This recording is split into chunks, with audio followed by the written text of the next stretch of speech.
Hey everyone, welcome back. In today's video, I'm going to show you how to download and install Sumatra PDF on Windows in a very simple way.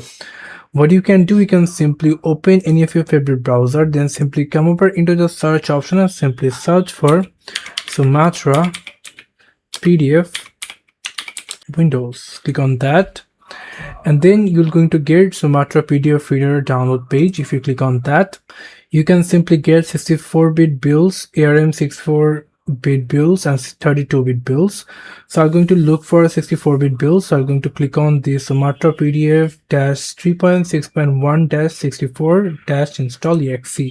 After that, the download option will be appear. If you click on the download will be completed. Now if you click on the folder icon, click on it 2 times to install, click run, and as you can see, click on install Sumatra PDF, and now you can see thank you, Sumatra PDF has been installed. And now you can simply click on start Sumatra PDF, and as you can see, a Sumatra PDF is rightly opened in our computer, as you can see.